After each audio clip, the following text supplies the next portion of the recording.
Turning your engine, then J457.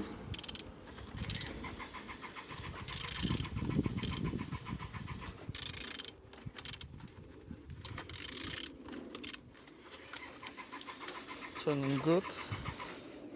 And the front engines looks good, as you can see, no damage. Compressor look nice. Altimeter look as well, as you can see. And on these sides everything good.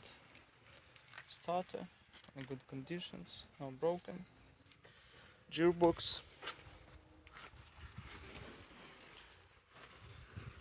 And on these sides everything nice. Engine's turbo. On the top plastic cover look as well, as you can see.